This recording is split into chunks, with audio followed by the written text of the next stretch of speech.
হচ্ছে আচ্ছা right now আমরা যাচ্ছি হচ্ছে জিপ ফ্লায়ার্স যেখানে একটা ওটা পাহাড়ের উপরে উঠে আমরা হচ্ছে ই করবো রাইট চন্দ্রগিরি নাম চন্দ্রগিরি চন্দ্রগিরি চন্দ্রগিরি ও আচ্ছা ঠিক আছে that's it okay let's do it নেপালে সেই দিনের ওয়েদারটা ছিল খুব সানি এবং একটু ক্লাউডি।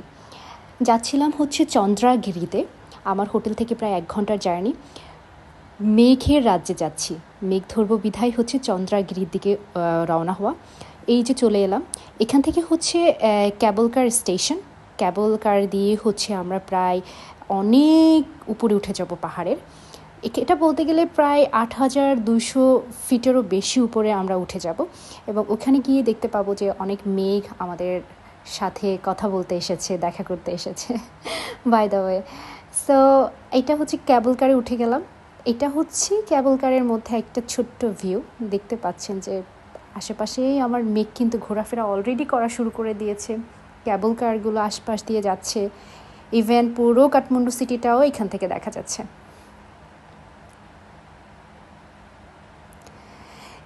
অনেক উপর থেকে নিচের দিকে যখন তাকাই তখন মনে হয় যে একটা ব্রকলির একটা বাগান, আর সেই ব্রকলির বাগানের উপর দিয়ে কিছু মেঘ আস্তে করে ছুঁয়ে যাচ্ছে।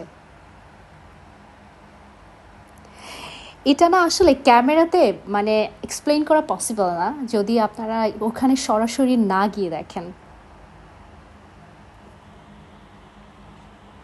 তার ফাইনালি উঠে গেলাম আমরা চন্দ্রগিরিতে। অ্যান্ড এটা দেখতেই পাচ্ছেন আমার পিছনেই দেওয়া আছে, প্রায় 8268 ফুট উপরে আমরা রয়েছি।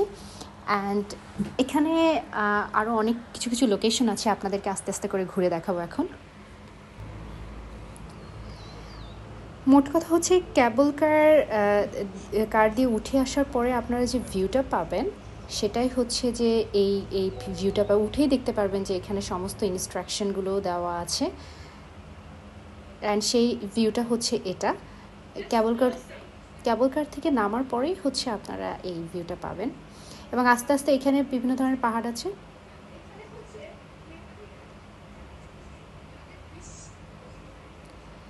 এবং ওই পাহাড়ের উপরে আস্তে আস্তে করে এই রাস্তাগুলো উঠে চলে গেছে আরও উপরে পাহাড়ের, এবং ওগুলোতে আপনার হেঁটে হেঁটে আসতে হবে।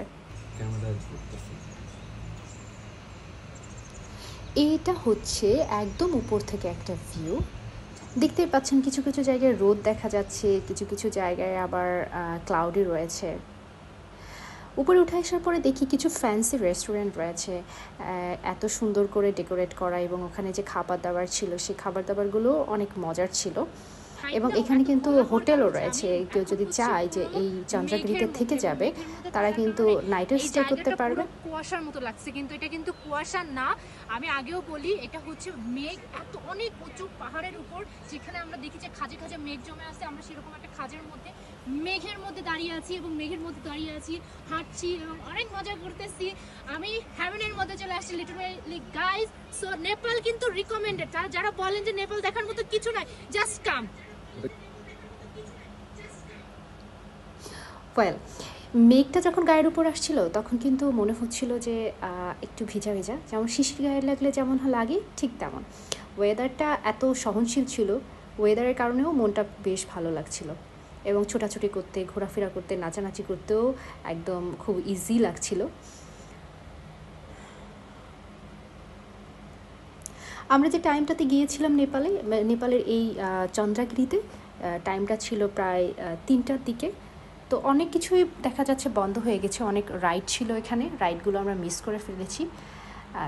সামহাও ওরা বললো যে অফ হয়ে গিয়েছে। এটা 5:30 পর্যন্ত খোলা থাকে, ওরা আমাদেরকে যতটুকু বললো। তো আমরা যেহেতু 3টার দিকে গিয়েছি, আমরা 5:30 পর্যন্ত থাকতে পেরেছি ওখানে। দেন এবং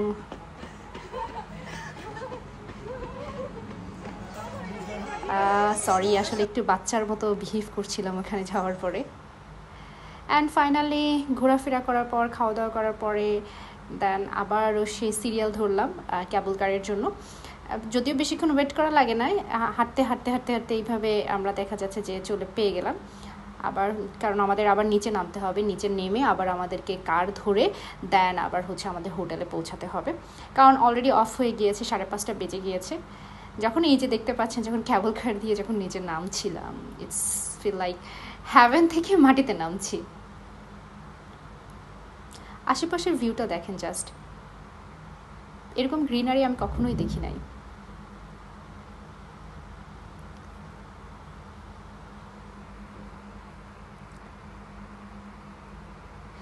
আমার কাছে নেপালে আসার পরে মনে হয়েছে যে আমি আসলে তেমন কিছুই দেখতে পাবো না, মনে হয় আমি বোর হব, কিন্তু এটা একদম মানে আনএক্সপেক্টেড ছিল যে এত ভালো ভালো কিছু ভিউ পাবো, এত ভালো লাগবে, এত কিছু ছিল। মানে এটা যে আসলেই যে একটা টুরিস্ট কনসেন্ট্রেট এরিয়া যার জন্য যে অনেক কিছু অ্যারেঞ্জ করা আছে সেটা আসলে বুঝি না। দেন হচ্ছে যে হোটেলে ব্যাক করার পালা, আমরা সবাই আবার হোটেলের দিকে পৌঁছে গেলাম, যাচ্ছিলাম। আবারও 1 ঘন্টা জার্নি শেষ করে দেন আমি আমার হোটেলে পৌঁছে গেলাম। এই ছিল আজকের ব্লগ, সবাই ভালো থাকবেন।